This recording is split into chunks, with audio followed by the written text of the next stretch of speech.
Dans le collège, ici à Vèze, on a ici l'endroit où les familles qui sont sans toit viennent manger.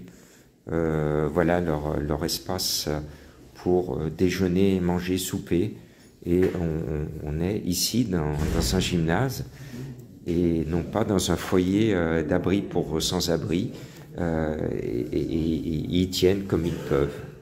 Alors moi qui milite pour trouver des solutions d'hébergement pour les sans-abri, pour les personnes très précaires, j'ai à côté de moi un enseignant ici qui va vous expliquer qu'il y a des solutions, il y a même des solutions d'appartements pour les mamans, notamment aussi dans le 9e, mais tout n'est pas utilisé alors qu'il y a de la place. Expliquez-moi ce système. Vous avez ce qu'on appelle un village de tiny house qui a été créé, me semble-t-il, par la mairie. Je ne veux pas dire de bêtises, mais j'en suis pas certain. Ces tiny house sont faites pour accueillir justement des mamans seules avec enfants, souvent avec un parcours très compliqué. Souvent, on est sur des mamans qui ne sont pas forcément migrantes, mais on peut être dans ce type de parcours-là. Il y a actuellement 5 tiny house qui sont totalement inoccupées. Elles ne sont pas inoccupées parce qu'il n'y a pas de candidates. Elles sont inoccupées parce qu'elles sont dans un état lamentable, parce qu'elles n'ont pas été entretenues, parce qu'elles ont été mal conçues, mal construites rapidement, parce que même dans la solidarité, on a voulu économiser sur des bouts de chandelle. Et donc, au bout seulement de quelques années de fonctionnement, il y en a 5 actuellement qui ne sont pas en état de recevoir. Pourquoi? Parce qu'il y a de la moisissure, parce que l'électricité n'est pas aux normes, parce que... Voilà, donc même pour les plus précaires des précaires, quand on fait quelque chose pour eux, on le fait mal, on le fait rapidement et on ne tient pas. Donc actuellement, 5 mamans avec enfants à la rue pourraient être accueillies, mais elles ne le sont pas. Eh bien, voilà, on touche du doigt ce qui ne va pas dans notre société. Alors s'il faut des pots de peinture, des pinceaux et de l'énergie, monsieur le maire de Lyon, donner la main dans le soi, est là pour donner un coup de main parce que j'ai autour de moi plein de gens qui seraient prêts à vous aider à loger des mamans qui sont sans abri. Et dans votre collège, on a des mamans avec des enfants qui n'ont pas de toit. Et je voulais vous féliciter, vous les enseignants, pour cette mobilisation. Courage à eux et trouvons une solution, donnez la main dans le soi. Nous, on a toutes les solutions, il suffit que les élus nous écoutent et on va y arriver tous ensemble.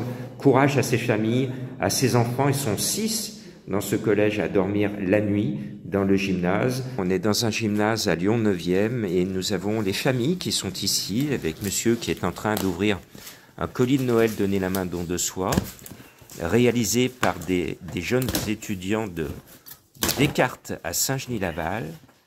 Et voilà, on a des effets chauds et de quoi manger.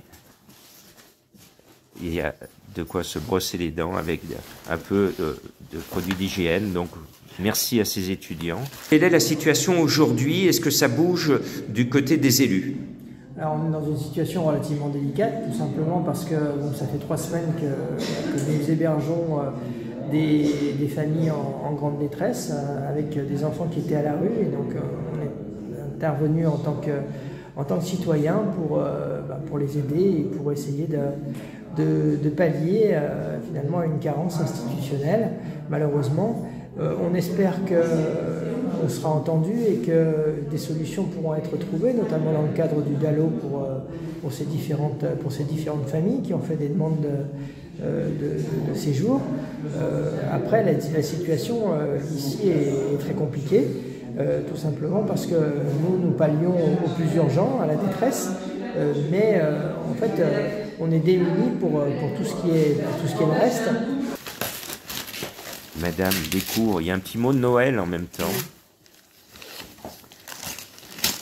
Et voilà, c'est la solidarité des jeunes du lycée Descartes à Saint-Genis-Laval. Et je les ai prévenus qu'une partie de leur collier allait venir ici dans le collège de Vèze à Lyon 9e pour vous exprimer la solidarité des jeunes et pour vous souhaiter bon courage. Merci beaucoup.